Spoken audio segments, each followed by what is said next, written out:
सहनसा रखियो अपनी नजरिया में, नजरिया में सुनो कृष्णानी बात सहनसा रखियो अपनी नजरिया में,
नजरिया में सुनो कृष्णानी बात सहनसा।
तुलसी चरण शरण रतिमानी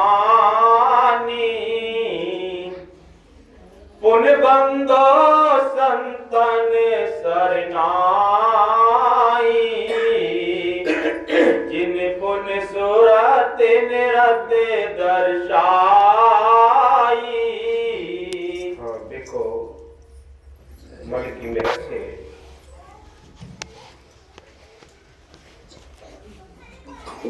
संतों ने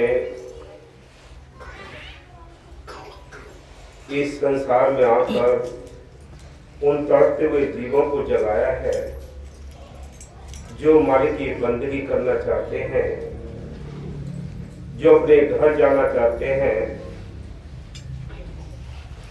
उनको नाम जपाकर अपने घर ले जाने की कोशिश की है, सारा भेद बताया है। उस घर के जो रास्ते हैं और रास्ते में जो विघन हैं वो भी सारे खोल खोल के बताए।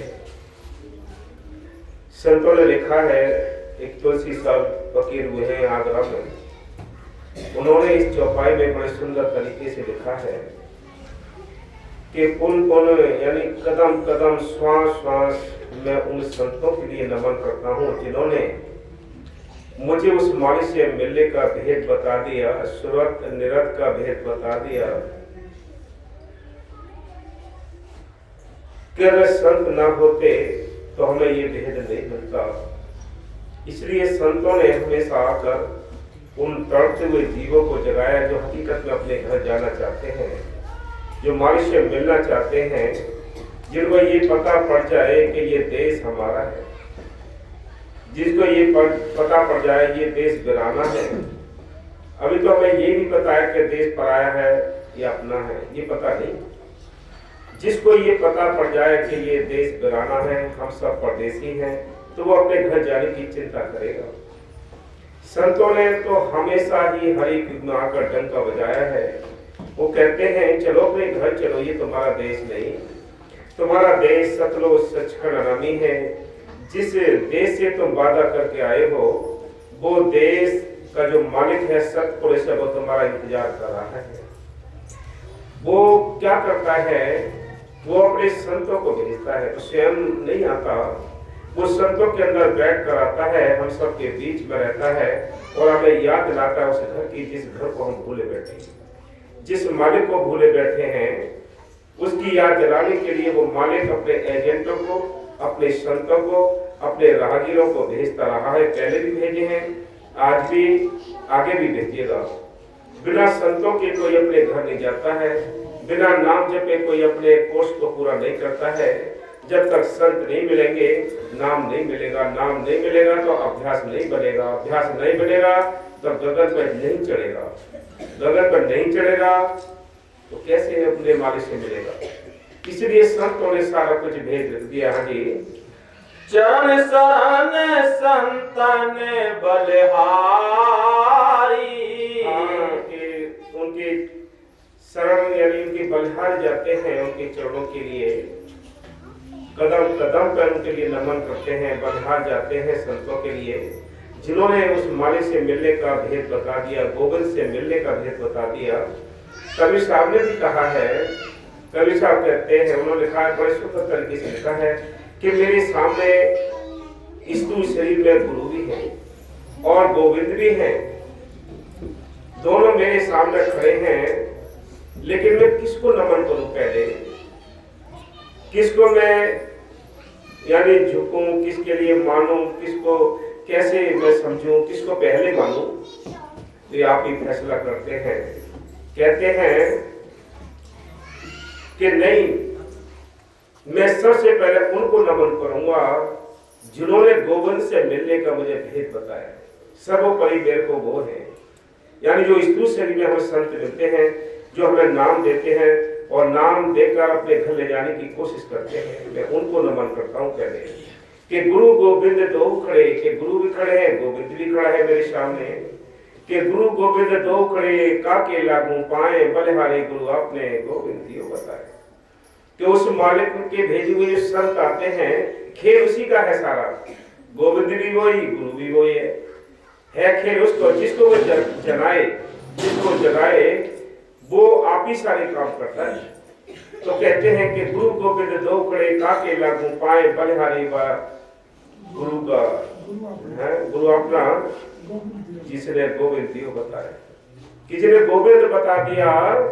इसलिए हमें जो संत मिलते हैं उनसे हमें इश्क मिजाजी करना होता है। इश्क मिजाजी क्या होता है? इश्क मिजाजी होता है जिस स्वरूप में बैठकर, जिस देह में बैठकर संत नाम देते हैं, वो रूप हमें अंदर बिठाना होता है, उसके साथ प्रीत करनी पड़ती है। जब उसके साथ प्रीत करते करते करते करते फिर अंदर वो हकीकी प्रेम पैदा हो जाता है, जो मालिक से मिलाने वाला एक सहज मार्ग है। पहले आपको साथ संगत के, संतों के, साधुओं के साथ प्रेम करना पड़ेगा, प्रीत करनी पड़ेगी। बिना बह के वो मालिक नहीं मिलता। किसका रूप अंदर बिठाओगे? मालिक का तो हमने देखा ही नहीं, मालिक का वो हमें पता ही नहीं, लेकिन वो मालिक संतों के अंदर बैठता है। इसलिए संत कहते हैं वो मालिक संतों का चोला पहन कर आता है। तो संतों के शरीर से ही हमें प्रेम करना पड़ता है, उनके स्वरूप से प्रेम करना पड़ता है। इसको इश्क मिजाजी कहते हैं। इसको करते करते अंदर से इश्क हकीकी आ जाता है, जो मालिक से मिलाने का कार्य करता है। इसलिए संत कहते हैं, तो विचार करो। हाँ जी, चरण शरण संतन बलिहारी, सूरत दीनी लखन सिहारी। शरण सूर सूरत समझाई। हाँ, संत मिले, संतों ने सारा भेद बता दिया। किस रूप का हमें ध्यान करना है, अंदर कौन सा मालिक मिलेगा, बाहर कौन सा मालिक है, वो सारा भेद बता दिया। ऐसे संतों के लिए हम बलिहारी जाते हैं, बार बार नमन करते हैं, जिन्होंने गोविंद से, सतगुरु से, सतपुरुष से मिलाने का हमें तरीका बता दिया। बस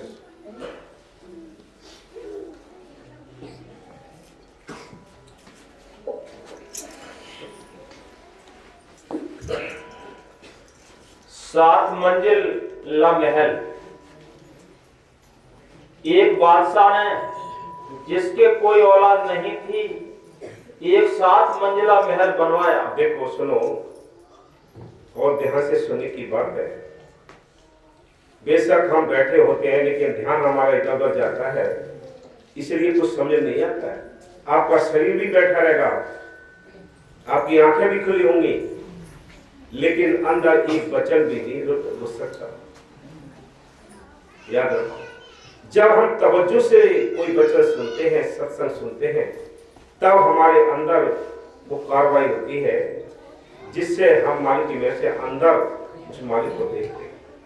इसलिए संत कहते हैं कि जो भी टाइम देना है, तवज्जो लगन तरफ से देना है, नहीं तो हम आए कोई पास पर नहीं जाता। इसलिए संत कहते हैं कि भाई, एक उदाहरण लिखा है बड़े सुंदर तरीके से कि किसी बादशाह ने 7 मंजिल मकान बनाया। 7 मंजिल मकान बनाकर क्या किया उसने? हाँ जी, जिसके कोई औलाद नहीं थी, हाँ, एक 7 मंजिला महल बनवाया और अपनी सारी दौलत अलग अलग मंजिलों पर फैला दी। पीछे ले जा इसको। पहली मंजिल पर कौड़ियां, दूसरी मंजिल पर पैसे, तीसरी पर रुपए, हाँ, चौथी पर मोहरें, 5वीं पर मोती, 6ठी पर अच्छे अच्छे हीरे जवाहरात और 7वीं पर खुद बैठ गया। शहर वालों को खबर दे दी कि जिसको जो मिले ले जाए। हाँ, लेकिन पहले उसने पहली मंजिल पर कुछ रखा, अगली पर कुछ रखा, ऐसी 7 मंजिल पर बड़ी बड़ी कीमती चीजें रखी। पहले कौड़ियां रख दी, फिर पैसे रख दिए, रुपए रख दिए, फिर सोना रख दिया, चांदी रख दी, हीरे जवाहरात रख दिए, और 7वीं का ऑप्शन बैठ गया। लेकिन जो एक बार आए, वह फिर दूसरी बार ना आए। ये शर्त उसने रख दी। क्या कर दी? उसने कहा कि भाई, जो भी जिसको जरूरत हो, आवश्यकता हो, वो ले जाए। कोई पैसा पाई, कोई टैक्स कुछ नहीं है, लेकिन एक बार ही आए केवल, दोबारा नहीं आए। ये शर्त रखी और ऐलान पूरे अपने नगर में करा दिया। हाँ जी, लोग दौड़कर आने लगे। बहुत से लोग तो पैसों की गठरियां बांधकर ले गए। अब बहुत से को तो कोई कौड़ी अच्छी लगी, 1 रुपए जो इकट्ठी दुकनी होती थी पहले, किसी को वही अच्छी लगी, उन्होंने वो ढेर बांध लिया, गठरी बांध ली, वो उसी में उलझ गए। हाँ जी, जो उनसे जरा ज्यादा समझदार थे, उनसे और थोड़ा सा कोई समझदार था, वो अगली मंजिल पर चढ़ा के हो सकता भी दूसरी मंजिल पर कुछ हो, उसने वो पौड़ियों वाली मंजिल छोड़ दी। हाँ जी, वे रुपयों की गठरियां बांधकर घर ले गए। जो पौड़ियों की गठरियां ले गए वो अपने घर चले गए। और आगे बढ़े हुए चांदी ले गए। कुछ लोगों ने कहा कि नहीं, और आगे जाना चाहिए। वे मोहरें लेकर वापस आ गए। जो और आगे गए वे मोती लेकर आ गए। जो और ज्यादा समझदार थे वे उनसे भी आगे गए और हीरे जवाहरात लेकर आ गए। एक व्यक्ति कहने लगा, नहीं, मैं सबसे ऊपर पहुंचूंगा। हाँ, उसने 6 मंजिलों को छोड़ दिया। उसने कहा कि हो सकता है 7वीं मंजिल पर कुछ रखा हो, मैं तो वहीं जाऊंगा। और बाकी सब 6 मंजिलों में से अपने अपने आवश्यकता के अनुसार अपने अपनी वस्तुएं ले गए। बाकी जो आखिरी मंजिल थी वहां के लिए आखिरी उस नगर का आदमी बोला कि मैं आखिरी मंजिल पर जाकर देखूंगा कि वहां भी कुछ रखा है। हाँ जी, और देखूंगा वहां क्या है। वह जब ऊपर पहुंचा तो देखा कि वहां बादशाह खुद बैठा हुआ है। राजा बैठा ये इंतजार कर रहा था कि क्या उसकी प्रजा में कोई ऐसा व्यक्ति है जो नीचे की सब वस्तुओं को छोड़कर ऊपर उसके पास पहुंचेगा। कभी नीचे की जो वस्तुएं हैं, जैसे मतलब हम बेटी बेटा कुटुंब कबीला इनमें ही उलझे पड़े हैं। इनको छोड़कर कोई देखे कि मेरे को कोई पाने वाला है या नहीं है, मेरे को चाहने वाला है या नहीं है। जब वहां 7वीं मंजिल पर कोई इंसान पहुंचा, उसने देखा कि वहां सिंहासन लगा है, वो मतलब बादशाह खुद बैठा है। और इधर बादशाह को भी इंतजार था कि भी देखे कोई एक आध तो निकले जो मेरे पास तक आई, 7वीं मंजिल पर तक आए।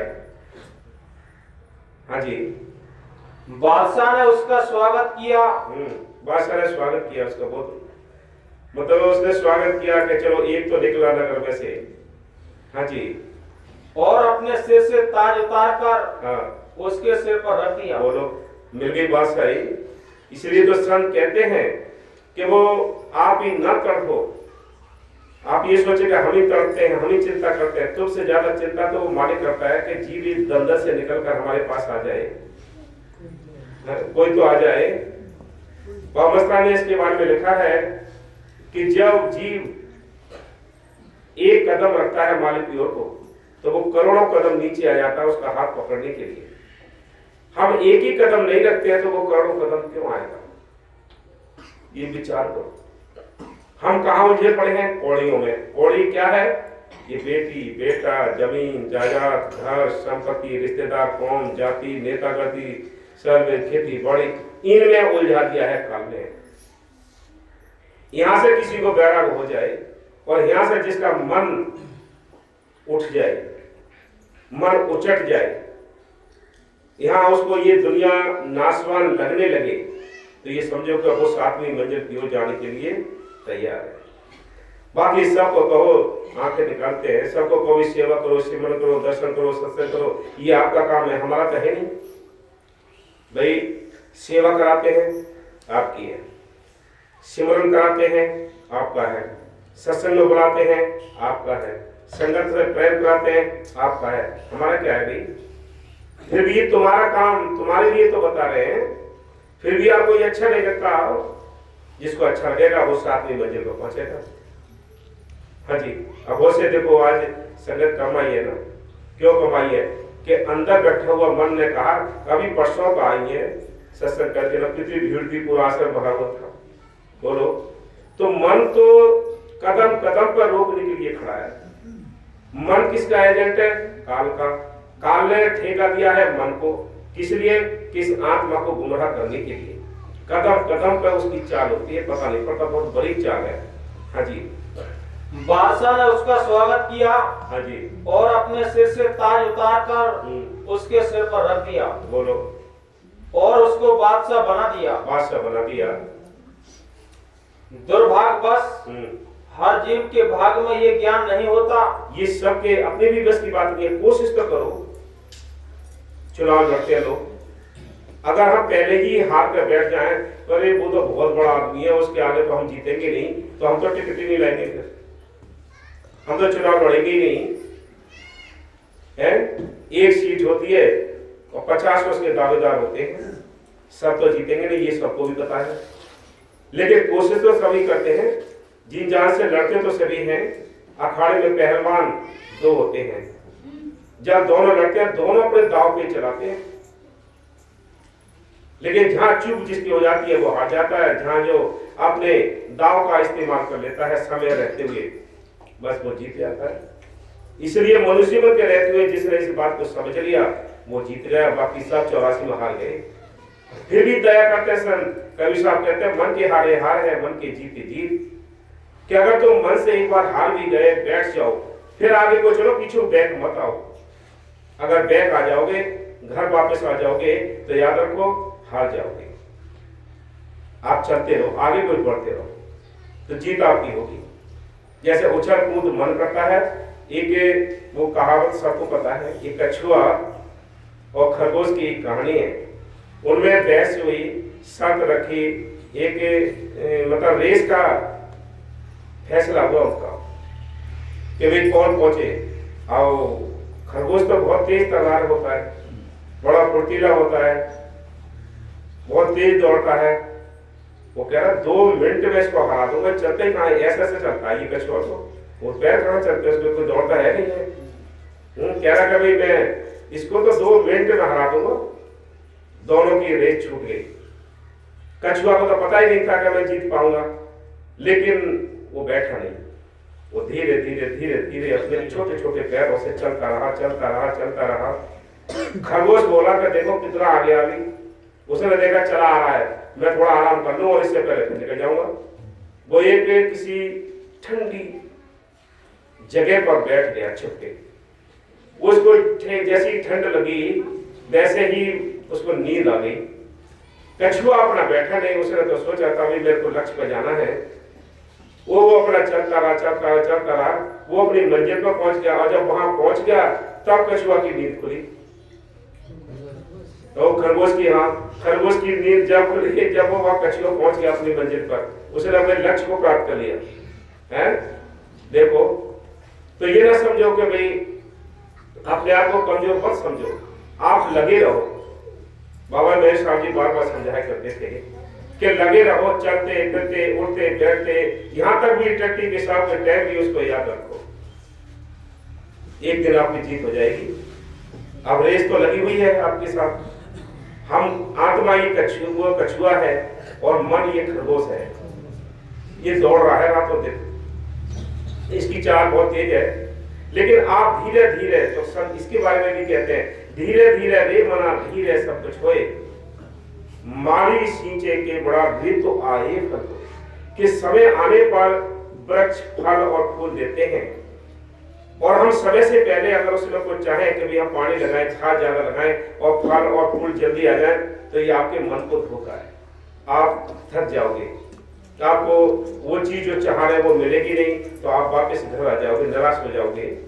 इसी प्रकार संत कहते हैं कि भाई ये मौका है, इस मौके का फायदा उठाओ, धीरे धीरे चलते रहो, लगे रहो। हाँ जी, इस जन्म में करते हैं उसी का फल हमें अगले जन्म में भुगतना पड़ता है। दुख की बात है कि बहुत से लोग अपने जीवन को व्यर्थ के कार्यों में गंवा देते हैं। संत ये तो नहीं कहते कि भाई तुम्हें ये घर गृहस्थी के काम काज छोड़ने, ये तो नहीं कहते।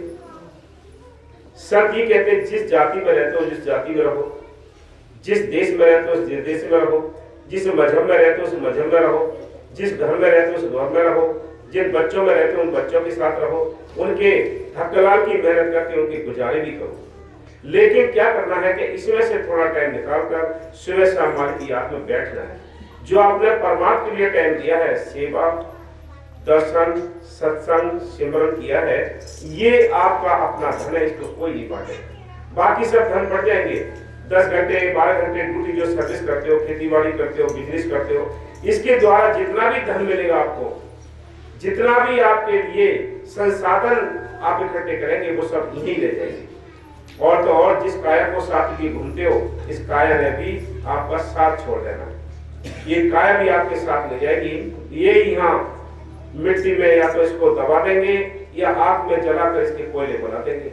इसलिए संत कहते हैं और किसका गुमान करोगे भाई, और चीज तो दूर है, ये तो बिल्कुल नजदीक है आपके, ये तो नजदीक है, देखिए इस पे भी आपका कब्जा नहीं है।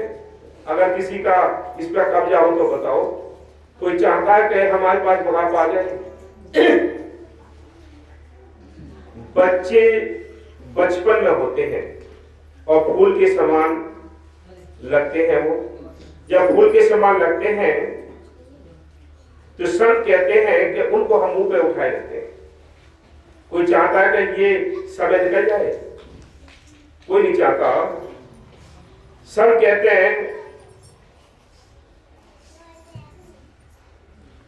कि जब ये नहीं चाहते तो अपने आप जवानी आ जाती है, अपने आप जवानी आ जाती है,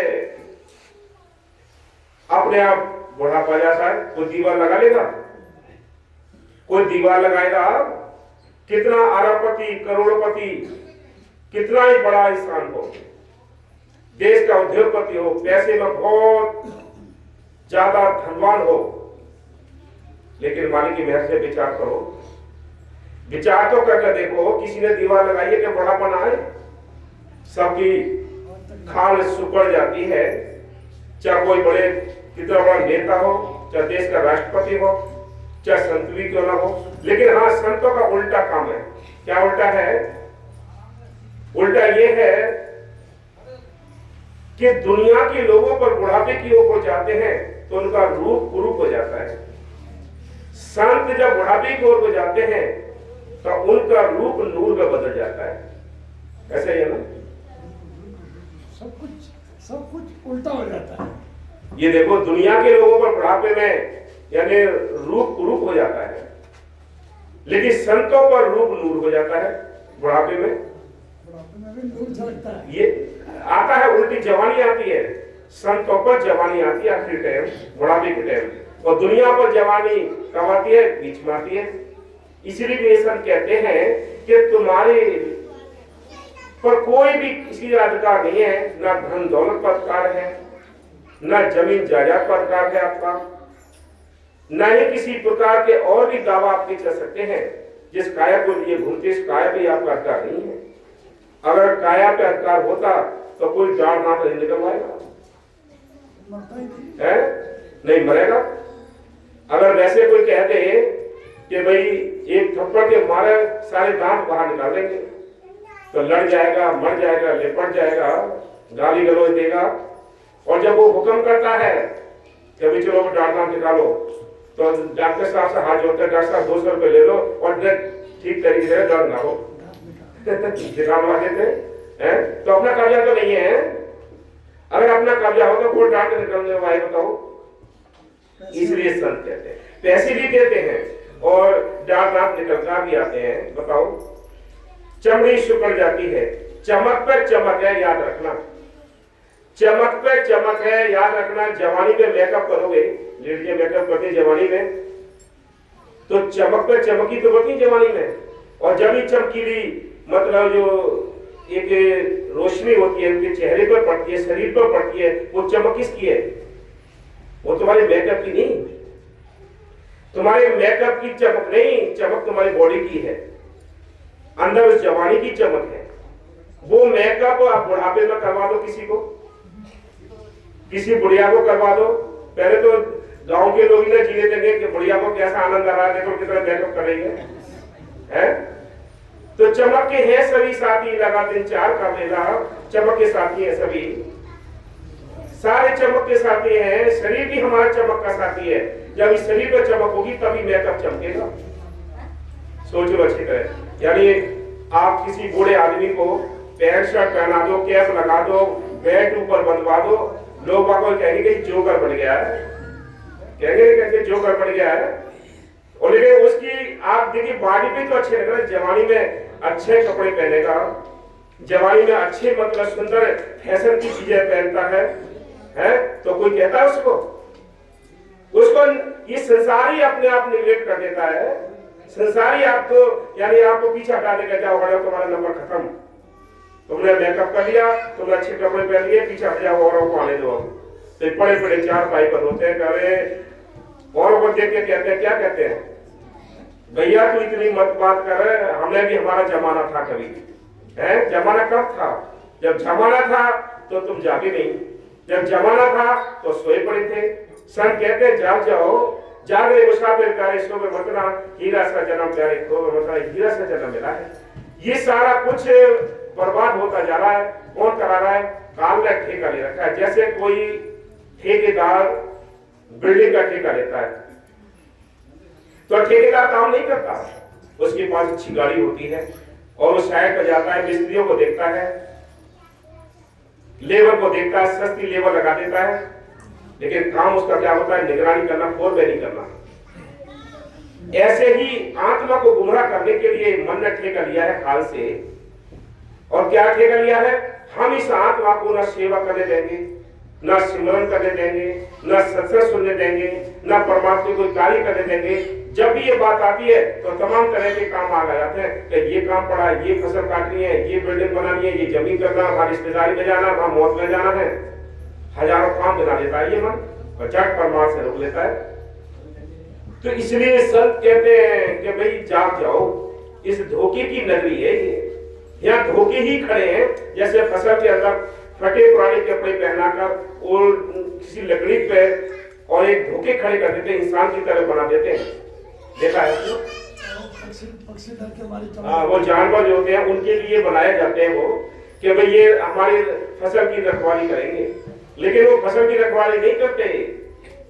वो फसल की रखवाली नहीं करते, जानवर समझ लेते हैं कि ये धोखा है, तो वो और उसके नजदीक आकर इस तरह से उसको हिलाने की कोशिश करते, नहीं लगाए, खाते भी और कुछ नहीं कहता वो। ऐसे ही तुम्हारी ये बेटी, बेटा, कुटुंब, कबीला, जाति, धर्म, ये धोखे हैं, ये धोखे हैं। जब काल के यमदूत आएंगे, यमराज के जब कर्मचारी आएंगे तो ये धोखे योगी तो ले रहेंगे, ये कुछ नहीं कहेंगे। जब पिटाई होगी तो डंडों को रोक नहीं सकते।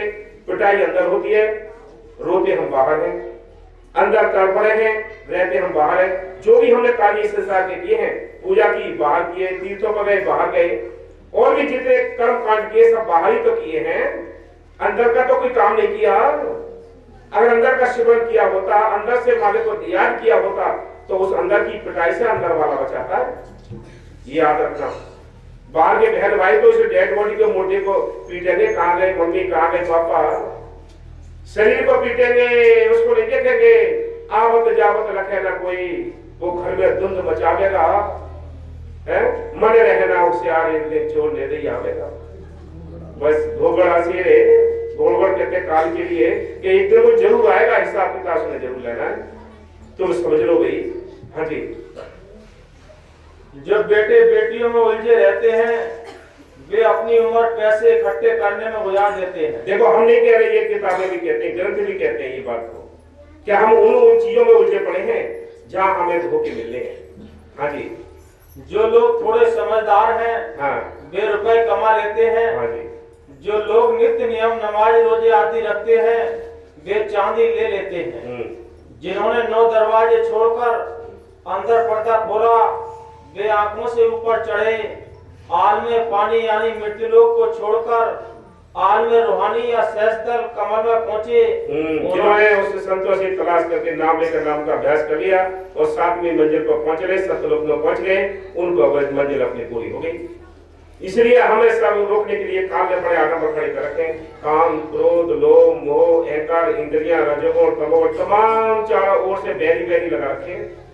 आत्मा अकेली है, लेकिन आत्मा अकेली रहते हुए कमजोर हो चुकी है, लेकिन संत इसको टॉनिक लेकर आए हैं। वो टॉनिक कौन सा है? वो नाम का है।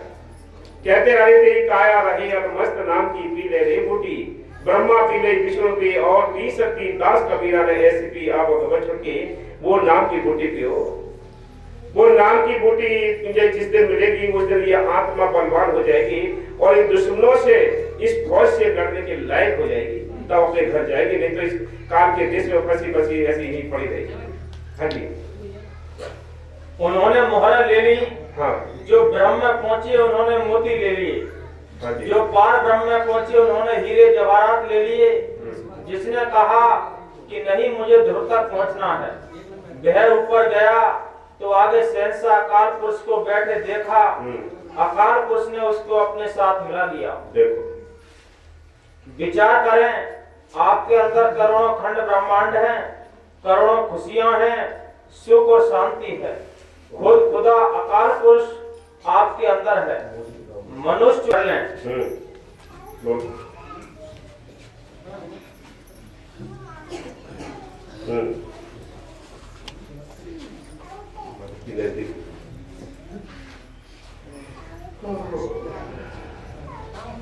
मालिक की नजदीकी समीपता। देखो अभी आपको जो बात बताई थी, जो वचन थे, वही वचन आ गए। बाबा मेरे साहब जी ने अपने इस ग्रंथ में लिखा है कि मालिक की नजदीकी दो प्रकार की होती है।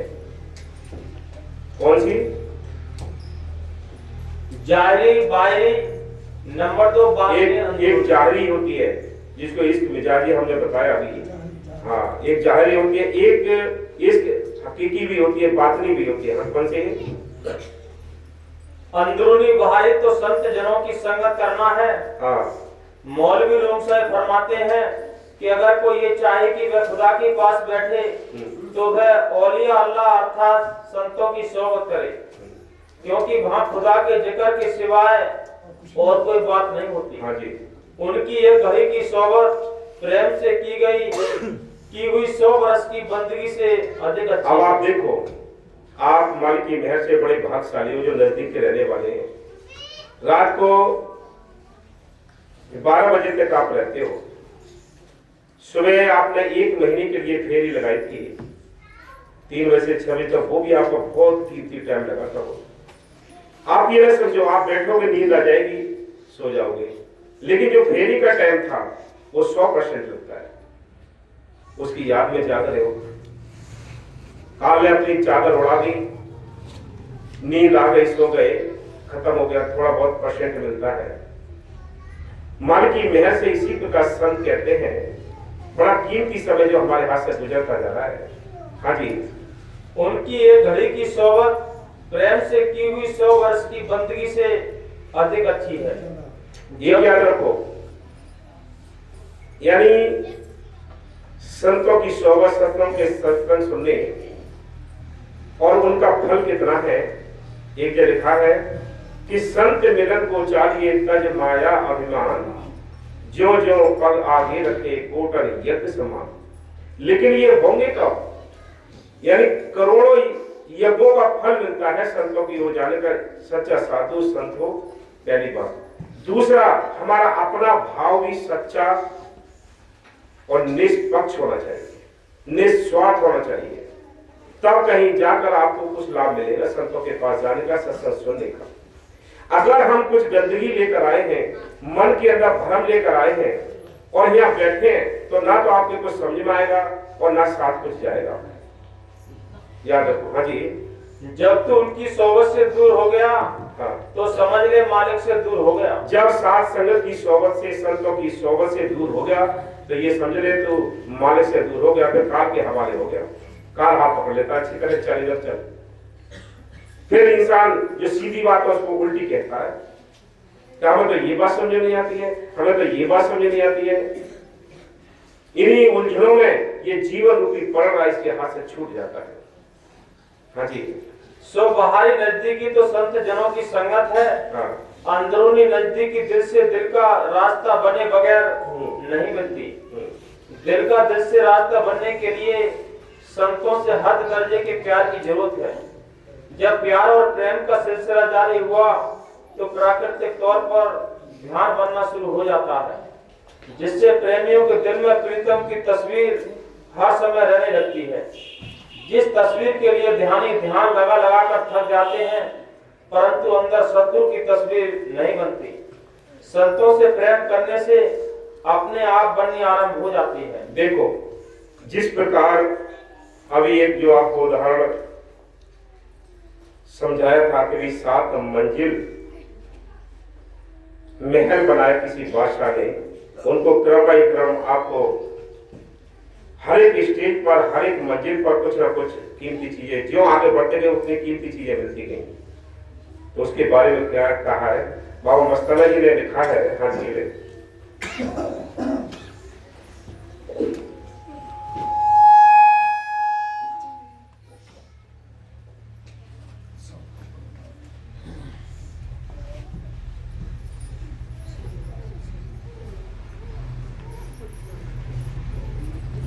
फरमाया कि देखो भाई, कोई टट्टी पेशाब भी नहीं करने देता। हाँ, जिस वक्त उसी रात के सत्संग में 4 वचन में से रूहानी मंडलों का हाल पढ़वा कर सुनाया। जिस वक्त निगाह तुम्हारे दिमाग के भीतर उलटकर आसमान को देखेगी, देखो ये नजारा देखना है। संतों ने लिखा है, ये देखने के लिए लिखा है, समझने के लिए लिखा है। हाँ, और रूह तुम्हारी जिस्म को छोड़कर ऊपर को चढ़ेगी तो तुमको आकाश नजर पड़ेगा कि जिसमें थाना सहजदल कमल का है और हजारों पंखड़ियां उसकी जुदा जुदा काम तीनों लोक का दे रही हैं। उसकी सैर को देखकर तुम बहुत खुश होंगे और 3 लोक के मालिक का दर्शन पाओगे। और बहुत से मजहब इसी मुकाम को पाकर और इसी को मालिक कुल गर्दान कर मानकर धोखा खा गए और नूर और तजल्ली प्रकाश इस जगह की देखकर तृप्त हो गए। आगे चलने का रास्ता बंद हो गया। मुर्शिद आगे का उनको ना मिला। जो मुर्शिद मिलता तो आगे का रास्ता खुलता। सो इससे आगे का हाल सुनो। इस आकाश के ऊपर एक दरवाजा ऐसा बारीक और झीना है कि जैसे रोजन छिद्र सुई के नाके का होता है। हाँ देखो, अब पहली बार अनिता कर गई, सुन रहे हो? ये डर गए उस चीज से। सतगुरु ने जब अंदर दिखाया कि इस बारीक छेद है, ये बारीक दरवाजा है, इसमें से निकालेंगे तो 8-10 दिन चिंता में ही सुबह रोटी खानी बंद करके मालिक में लेने जा रहा हूँ है। तो क्या होता है कि संतों ने ये अंदरूनी जो रूहानी सफर है उसके बारे में समझा है कि पहले जब रूह ऊपर को चढ़ती है तो पहले इसको एक दरवाजा जैसे सुई का जो नाका जिसमें धागा पड़ता है, इतना बारीक दरवाजा है जिसमें ये रूह प्रवेश करती है। हाँ जी, चाहिए कि उस रोजन में अपनी रूह को प्रवेश करो। उसमें रूह को प्रवेश करना पड़ेगा और आगे उसके बंकनाल टेढ़ा रास्ता फिर उसमें प्रवेश भी कर लिया। फिर आगे बहुत टेढ़ा रास्ता है, अंधेरा अंधेरा ही है। हाँ जी, कुछ दूर तक सीधा गया और फिर नीचे पड़ा और फिर ऊंचे को चढ़ा। उस नाल को पार करके दूसरे आसमान पर सूरत पहुंची। उस आसमान पर एक मुकाम त्रिकुटी की, उसको मुसल्लसी त्रिकोण कहते हैं। लाख जोजन बसिया चौड़ा और लाख जोजन तवील लंबा है। उसमें लीला और तमाशे तरह के हैं। सरह विस्तार उसकी कहां तक करूं, मगर कुछ कहता हूं कि 1000 आफ्ताब सूरज और 1000 महताब चंद्रमा उसकी रोशनी से खजिल लचित हैं। देखो अभी एक वो शब्द में लिखा है कि उस मालिक का जो रूप है, उसकी जो सूरत है, उसका सुंदर रूप, उनका नूरी रूप कैसा है, जैसे करोड़ों सूरज चंद्रमा शर्मिंदा है। बोलो, यहाँ तो एक सूरज और एक चंद्रमा से हम इतना प्रकाश लेते हैं, वहां तो करोड़ों सूरज चंद्रमा है, उसके रोम रोम से इतना प्रकाश निकलता है, मालिक के रोम रोम से। बोलो हाँ जी, खजिल लज्जित हैं और आवाज ओ और हु हु। यहाँ का भी शब्द जो आवाज है यहाँ की, वो इस तरह की आवाज उठती है, पहली स्टेज है। हाँ जी, बादल की सी गरज बहुत सुहावनी 8 पैर होती है। 8 समय गर्जन, बादलों की गर्जन मस्त में फिर आवाज आती है, फिर उसमें ये आत्मा मस्त होती है, फिर आगे को चलती है, आगे और आगे का सफर देखिए। हाँ जी, उस मुकाम को पा करके रूह को बहुत सरूर आनंद हासिल होता है। कुछ दिन यह ठहरती है ये रूह, फिर बड़ा आनंद आता है, यहाँ बड़ा सुरूर होता है, इसको बड़ी मस्त रहती है, शांत रहती है, फिर यहाँ से आगे के लिए चलती है। हाँ जी, रूह भी बहुत पाक और लतीफ सूक्ष्म हो जाती है। हाँ, आलम रूहानी चेतन लोग की खबर उस जगह से पड़नी शुरू होती है। हाँ, कोई दिन उस जगह की सैर करके फिर ऊपर को चढ़ती है। चढ़ते चढ़ते करोड़ जोजन ऊपर चढ़कर तीसरा पर्दा फोड़कर शून्य में पहुंची। फिर शून्य में पहुंच जाती है। तीसरा पर्दा फाड़ दिया। हाँ जी। कि जिसको फुकरा ने आलम लाहौत कहा है, आलम लाहौत कहते हैं मुसलमान फकीर उसके लिए। हाँ जी। उसकी तारीफ क्या कहूँ, उस मुकाम पर रूहें बहुत गिलास करती हैं। वहाँ रूहें बहुत बड़ी हैं, ये आत्मा वहाँ बहुत बड़ी है। रास्ते में है ये, अभी तो रास्ता चल रहा है, अभी सफर हो रहा है। हाँ, अभी सफर करती है ये आत्मा, अभी मंजिल पर नहीं पहुंची है, लेकिन आनंद शुरू से ही शुरू हो जाते हैं। जो जहाँ तक जाए वो वहां तक ही अपना समझ लिया कि मेरे को यहाँ सब कुछ मिल गया, भाई पीछे बैक हो गया फिर। हाँ जी। और रोशनी वहाँ की ऐसी है कि 12 हिस्सा ज्यादा रोशनी त्रिकुटी से मालूम पड़ती है। हाँ, ऐसे जैसे यहाँ बैठे हैं, बहनजी 5 किलोमीटर है, और वहाँ जब वो रामलीला होती है तो बड़ी लाइटें लगती हैं शहरों में, बड़ा सुंदर से तरीके से सजाया जाता है। वो लाइट जो है कम से कम 8-10 किलोमीटर तक नजर आती है कि भाई बहुत बड़ी लाइट है, बड़ा रोशनी हो रही है। ऐसे ही यहाँ जब रूह पहुंचती है तो उस मालिक की, उस देश की वहां तक की मतलब कि रोशनी आती है कि वो मालिक का देश है। हाँ जी। तालाब जलाली निर्मल साफ, हाँ। हौजे कौसली अमृत कुंड और आज आब हयात अमृत की हिंदी में उसको मान सरोवर कहते हैं। यहाँ मान सरोवर आ जाता है। हाँ जी। जावा जा जगह जगह हर जगह इधर उधर मौजूद है, और कितने ही गुलशन फुलवारी और चमन बाग खिले हुए नजर पड़ते हैं। हाँ, चमन बाग, बड़े सुंदर क्यारियां, मान सरोवर में हंसा बड़े आनंद लेते हैं। वो आनंद ही आनंद है। उसके लिए तो रविदास जी ने कहा है कि बेगमपुरा शहर को नाम, ना कोई वहाँ खाने की पीने की कोई गम नहीं, वहाँ नूर ही नूर है, आनंद ही आनंद है। ऐसे देश को छोड़कर ये आत्मा गंदे देश में फंसी पड़ी है। अब जिनको चिंता होगी वो तो अपना जाना चाह रही है, बाकी सब मौज मस्ती नहीं पड़े विषय प्रकार की। ये विषय प्रकार की मौज मस्ती है, मालिक की मौज मस्ती नहीं। किसी से पूछो कैसे हाल है, बड़ी मौज आ रही है, मौज नहीं है, मौज तो विषय प्रकारों की है, पाप के कर्मों की है।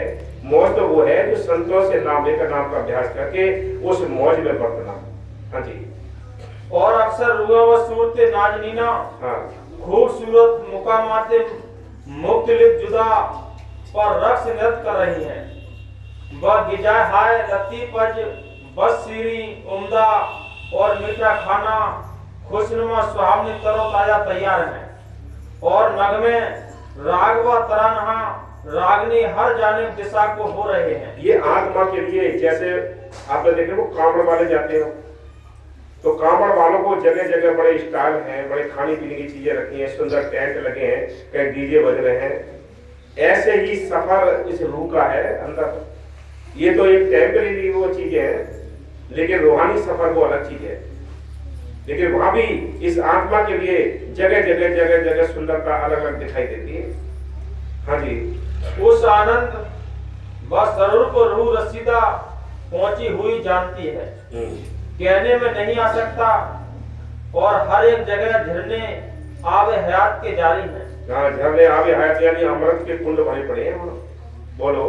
हाँ जी। यानी अमी सरोवर भरे हैं। हाँ, अमृत के सरोवर हैं। हाँ जी। अमृत की धारा चल रही है। रौनक शोभा और जेवाई सजावट उस मुकाम की क्या कहूँ, हीरों के चबूतरे हैं। बताओ, उस रास्ते में इसको ऐसा मुकाम मिलेगा, ऐसी भी एक स्टेज आएगी जहाँ हीरे के चबूतरे होंगे। हाँ, पन्नों की क्यारियां हैं। बताओ। हाँ जी। जवाहरात के पौधे, हाँ, लाल और चुन्नियां जड़े हुए नमूदार दिखाई देना हो रहे हैं। मछलियां मुरस्सा जड़ाऊ उन तालाबों में तैर रही हैं। दम दम पर झलक दिखाती हैं, पल पल पर चमक उनकी दिल को पकड़ती है। आगे उसके अनंत शीश महल बने हुए हैं, और रूहें अपने अपने मुकामों पर मुआफिक हुक्म मालिक अपने के मुकीम ठहरी हैं। और वहां जाकर आत्मा अपने अपने किलों में, अपने अपनी उस जगहों पर मस्त पड़ी हुई है, आनंद ले रही है उस नूर का, लेकिन फिर भी मालिक से दूर है। अभी मालिक नहीं मिला। वहां एक स्टेज आती है जहाँ जिन्होंने नाम तो लिया, भाई बंदी खाना है, जब नाम तो लिया, जपा नहीं ठीक तरीके से, लेकिन फिर भी कमाई अच्छी की, उनको वहां पहुंचा जाता है, लेकिन वो दर्शन नसीब नहीं होते, वो देश नसीब नहीं होता, वहाँ बंदी खाना है। हाँ जी।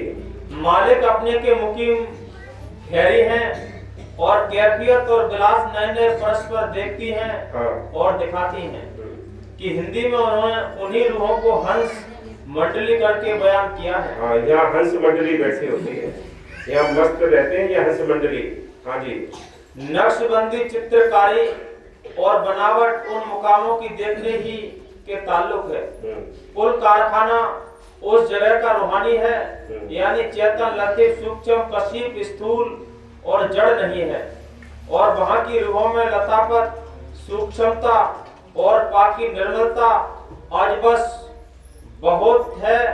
कसापत, गंदगी और मलिनता जिस्मानी यानी बदन की नहीं है। कोई बदन की वहाँ गंदगी नहीं, यहाँ तो हमारे बदन की गंदगी है, नाक में, कान में और विषय प्रकार की गंदगी, यहाँ बहुत कुछ है। ये शरीर है, ये गंदा है, इसलिए संत कहते हैं। फिर आगे इसको इतना सुंदर ये स्टेज मिली है, यहाँ एक सुंदर मुकाम मिला है इसको, फिर भी आनंद आना है। यहाँ हंस मंडली मौज लेती है, फिर और आगे बढ़ती है। हाँ जी।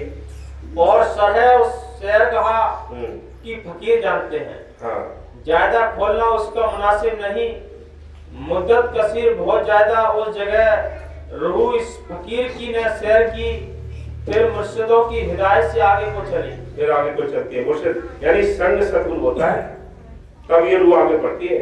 अगर आपने सतगुरु का साथ छोड़ दिया तो रास्ते में भटक जाओगे। शेर, चीते, भेड़िए इस मार्ग में बाहर भी है, अंदर भी है। कदम कदम पर हमें गुमराह करते हैं, कदम कदम पर हमें मारते हैं, गिराते हैं। हाँ जी। चलते चलते 5 अरब 75 करोड़ जोजन ऊंची गई। ओहो, मतलब 5 अरब 75 करोड़ जोजन, जोजन किसी के नाप भी नहीं कर सकता, इतनी ऊपर चली गई है रूह फिर। हाँ। आलम हाउत महाशून्य का नाका तोड़ा। हाँ, नाका तोड़ दिया, फिर इसने बॉर्डर तोड़ दिया, वहाँ बॉर्डर तोड़ दिया इसने। यहाँ कहा जी उस आलम की सैर की, उस मुकाम का बयान क्या करूं। 10 मील तक जुल्मात यानी अंधेरा है, गहराई उस तिमिर खंड की कहां तक वर्णन करूं। यानी इतनी गहराई, इतनी ऊंचाई कि कुछ पता ही नहीं पड़े कि कहां तक गहराई, अंधेरे में कहां तक आसमान पे जा रहे हैं। हाँ जी। खरब जोजन तक रूह नीचे उतर गई। बताओ, खराब जोजन नीचे, तो और ज्यादा नीचे उतर गई, गड्ढे भागे नीचे को। हाँ जी। और था उसकी हाथ न लगी। हाँ, हाथ नहीं आई नीचे। हाँ जी। फिर उलटकर ऊपर चढ़ाई, फिर ऊपर चढ़ी ऊपर को। हाँ जी। और जो निशाना की मुर्शिदों ने बताया था, हाँ। उसकी सुध लेकर उसी रास्ते पर चली। हाँ। और अंत लेना उस मुकाम का अंशब मुनासिब न समझा। आगे को बढ़ी, ये मैदान महाशून्य का है। ये महाशून्य का मैदान है, इतना वहाँ लंबा चौड़ा, पता ही नहीं, नाप नहीं सकते कितना लंबा चौड़ा मैदान है। हाँ जी। इस जगह 4 मुकाम निहायत गुप्त हैं। हाँ। और किसी संत ने खोले नहीं। ये 4 मुकाम है यहाँ, वो अभी आपको बात बताई, ये 4 मुकाम है यहाँ, और ये सभी खोलते नहीं। अब खोलने से हमने ये किताब पढ़ ली तो इससे कुछ नहीं बनता, ये तो प्रैक्टिकल का मार्ग है। प्रैक्टिकल करेंगे तो कुछ अंदर यानी हमें तसल्ली मिलेगी। हमने सुन लिया, इससे कुछ नहीं बनता। ये कोशिश करें कि भाई देखें ऐसा है या नहीं है अंदर। हाँ। उस जगह रूहन बेशुमार जो कि मरदूद निकाली हुई दरबार सच्चे खुदा की है। हाँ। उनके बंदी खाने बने हुए हैं। यहाँ बंदी खाने हैं, दरबार से निकाल दिए हैं जिन्होंने भजन नहीं किया, क्योंकि एक बार संतों ने मोहर लगा दी तो वो रूह काल के हवाले नहीं जाते, छोड़ते नहीं। 4 जन्म तक उसको चांस देते हैं, फिर ऊपर भी ले जाकर उसका कोर्स करा देते हैं। हाँ जी।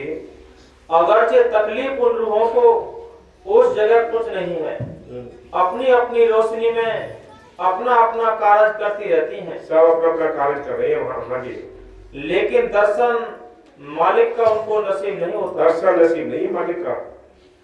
वहाँ बंदी खाने हैं, बंदी खाने में पड़ी है रूहें आत्मा। हाँ जी। नोट, जब बंदी खाने का हाल आया तो पूज्य मस्ताना जी ने फरमाया कि वहाँ नूर ही नूर है। हाँ, वहाँ आनंद ही आनंद है, नूर ही नूर है वहाँ। हाँ। वहाँ उन लोगों को रखते हैं जिन्होंने संतों से नाम तो लिया मगर जपा नहीं। जपा नहीं। और इधर उधर भटकते रहे मगर उनको काल की पुलिस के हवाले नहीं करते। हाँ, काल की पुलिस के हवाले नहीं करते हैं। हाँ जी। फिर फरमाया कि तुम्हें आले कंडों में साड़ेंगे और बंदी खानों में रखेंगे। वहां पर हर प्रकार का सुख है, सब अपनी अपनी रोशनी में अपना अपना काम करते हैं, मगर उनको संतों और मालिक के दर्शन नहीं होते। मालिक के दर्शन नहीं है, ये इतनी सजा है वहाँ। हाँ जी। दर्शन के बगैर जीव तड़पते रहते हैं। यही कबीर साहिब अपने शब्द कर नैनो दीदार महल में प्यारा है में फरमाते हैं, 5 ब्रह्म 5 अंड बीनो, 5 ब्रह्म ने अक्षर चीनो। कबीर साहब ने भी बहुत लंबा एक शब्द लिखा है, कर नैनो दीदार महल में प्यारा है। उन्होंने भी साफ इसका वर्णन लिख दिया, सब अंदर सारा वर्णन लिख दिया ये। हाँ बस। और 4 मुकाम गुप्त कीनो, जामद बंदी बान पुरुष दरबारा है। दर्शन के न मिलने से अलबत्ता वे कली है, मगर एक सूरत मुआफी की उनके वास्ते भी मुकर्रर रखी गई है कि जब जब संत उस रास्ते से गुजर करते हैं और जो रूहें की नीचे के लोगों में से संतों के वसीले से जाती हैं, जिन जिन रूहों को की इत्तेफाक उन संतों के दर्शनों का हो जावे, उन रूहों के ले जाने की जो खुशी की संतों को होती है और उस सच्चे खुदा की निहायत मेहरबानी और अल्ताफ दया इन रूहों पर होता है, संत उन रूहों को बख्शाकर फिर सच्चे खुदा के पास बुलवा लेते हैं और हाल उस जगह का बहुत से बहुत है, मगर कहां तक कहूं। उस मुकाम को छोड़कर आज में भूत लहुत में पहुंची कि जिसको हिंदी में भंवर गुफा कहते हैं, या भंवर गुफा आ गई ऐसे आ गई। हाँ। कि वहाँ एक चक्कर की जिसको हिंडोलना कहते हैं, हिंडोलना है वहाँ, एक भंवर गुफा में एक हिंडोलना है। जैसे आत्मा यहाँ झूलती है ना, यहाँ शरीर झूलता है, पेड़ पे भी रस्सी डाल दी झूला झूल रहे हैं, ऐसे अंदर फिर झूला भंवर गुफा में आता है। हाँ जी। ऐसा लतीफ फिर रहा है। हाँ। और वह उस जगह सदा झूलती रहती हैं और गिर्द उसके अनंत दीप रूहानी बने हुए हैं और उन दीपों में से आवाज सौ बस सदाए आवाज अनहव अनहव सदा उठ रही है और रूहें और हंस उन्हीं धुनों से हमेशा विलास करते रहते हैं। और जो जो सिफत तारीफ इस मुकाम पर और है वह ज्यों की त्यों लिखने में नहीं आती। हाँ देखो, मालिक की मेहर से ये जो हमें नाम मिला है, तो ये मार्ग और ये सफर आसान तो नहीं है और आसान भी बहुत है। जब मालिक मेहर कर दे, वो अंग संग रहे हमारे और हम उसके लिए आगे रखें, तो ये थोड़ा आसान हो जाता है। लेकिन आपको मेहनत तो खुद ही करनी पड़ेगी, मेहनत करनी पड़ेगी, इस शरीर को अचेत करना पड़ेगा, अंदर के रूहानी सफर के लिए तैयार होना पड़ेगा। ये आप नाम लेके ये नहीं कि हमने कि बस नाम ले लिया और तर गए, ये नहीं, ये सफर तय करने पड़ेंगे तब करना होगा, बाकी तो मन का धोखा है। हाँ जी। देखते ही कि ताल्लुक है, जब रूह स्मारक को कमाती कमाती पहुंचेगी तब आप देख लेवेगी। इस वास्ते मुनासिब है कि इस तरीके की कमाई करे जाओ, ये सगले आवाज है, इसको मत छोड़ो। ये कमाई करे जाओ, सिमरन, सेवा, दर्शन, सत्संग, ये किसी न किसी तरीके से तुम्हारा ख्याल मालिकों को जोड़ा रहना चाहिए। ये नहीं कि हम सुख आए तो भूल गए, दुख आए तो गम में भूल गए। ये भुलाने के लिए तो काले लगा रखे हैं कि सुख में भी इंसान भूलता है और दुख में भी भूलता है। अगर दोनों सम स्थिति इसकी बनी रहे तब है सच्चा सिपाही। हाँ जी। अब यहाँ की सैर देखकर रूह आगे को चढ़ी, फिर भंवर गुफा से और आगे को बढ़ी है। हाँ, आकाश मार्ग होकर यानी ऊंचे को चढ़ती चली जाती है, ऊंचे को चढ़ती चली गई रूह। हाँ जी। दूर से सुगंधे मलया गिरकी और किस्म किस्म के मलयागिर कहते हैं पहाड़ है। मलयागिर की वहां से बड़ी बड़ी सुंदर, मतलब बड़ी खुशबू आ रही है। हाँ जी। इत्रियात की सी लपटें चली आती है। हाँ, इत्र जैसे यहाँ लू पड़ती है, पूर्विया हवा चलती है, ऐसे ही अंदर इत्रों की हवा चलती है। और वो कितनी सुंदर हवा होगी, कितने आनंददायक हवा होगी, वो तो जो प्रैक्टिकल करेंगे वो समझेंगे चीज। हाँ जी। और धुने बांसुरियों की अनंत सुनाई। हाँ, यहाँ बांसुरी की आवाज आती है यहाँ से। यहाँ भगवान वापस आगे चलते हैं तो यहाँ बांसुरी की आवाज आएगी अंदर से। हाँ जी। उनको सुनती और सूंघती हुई रूह यानी सूरत आगे को चढ़ती चली जाती है। जब इस मैदान के पार पहुंची, नाका सतलोक का हासिल हुआ। नाका सतलोक का इसको हासिल हो गया, यानी बॉर्डर पे, सतलोक के बॉर्डर पे ये आत्मा पहुंच गई। अब देख लो कितना टाइम लगेगा। यहाँ तक आने में कितनी सवारी बदलनी पड़ती है, तो वहां जाने के लिए तो बहुत सवारी बदलनी पड़ेगी भाई। वहां भी जाने के लिए कहाँ का स्टेज आपको देखनी पड़ेगी, क्या क्या करना पड़ेगा। गुरु नानक जी ने एक अपने वचन में लिखा है कि यहाँ तो दुश्मन है ही है, इस संसारी दुश्मन, परिवार दुश्मन, ये सब बैरी हैं, किस लिए रुकावट करने के लिए होते हैं, संसार रुकावट करने के लिए होता है। आप ये समझे, ये सब परिवार, कुटुंब, कबीला, ये कर्जदार है, आपके कोई किसी का साथ नहीं। हाँ, कर्जे है, इनका कोई या तो सेवा आपकी करनी है या इन्होंने अपनी करानी है, या तो सम्मान देने आए हैं या अपमान देने आए हैं। यही सिलसिला है, ये कर्मों का खेत है, यहाँ अपनी अपनी फसल काटनी पड़ती है। इसलिए संत कहते हैं इन कर्मों की जो फसल है ये सबको काटनी पड़ती है। इसको ऋषि, मुनि, पीर, पैगंबर, अवतारों को भी ये काटना पड़ता है अभ्यास करके। हम आप तो कौन बिचारे। हाँ जी, सतलोक का हासिल हुआ। यहाँ सतलोक इसको आ गया रूह के लिए कि वहां से आवाज सत सत। अब यहाँ सतलोक जब आता है तो यहाँ सत सत की आवाज आती है। यहाँ की आवाज जो है सत सत की है। हाँ जी, और हक हक के बीन के बाजे में से निकलती सुनाई दी। बीन के बाजे में से निकलती है सत्य सत्य आवाज, बीन जैसे बीन बजता है ऐसी आवाज निकलती है। हाँ जी, कि उसको सुनकर रूह मस्ताना वार मतवाली धसी चली जाती है। और वहां नहरें सुनहरी और रूप भरी वो राज्य आबे जुलाल अमृत से भरी हुई दिखने लगी। वहां नहरें दिखाई देंगी। फिर यहाँ से आगे जाके सतलोक में जब जैसे ही दाखिल होती है ये, तो वह नहरें, सुनहरी नहरें होंगी। वहाँ आनंद ही आनंद होगा। कितना रूहानी सफर होगा। ये मालिक कब हमें रूहानी सफर करवाएगा। ये बेनती करो ना रोज, हम सबको बेनती करनी है। ये बेनती करनी है कि मालिक ऐसा रूहानी सफर है, इतना आनंद है, तो एक बार दिखा तो दे दे झलक। हाँ जी, दिखने लगी। हाँ। और बाग बड़े बड़े नजर आए। बाग बहुत बहुत बड़े हैं वहाँ। सतलोक में जैसे ही प्रवेश होती है आत्मा, तो वहाँ बाग बहुत बड़े हैं।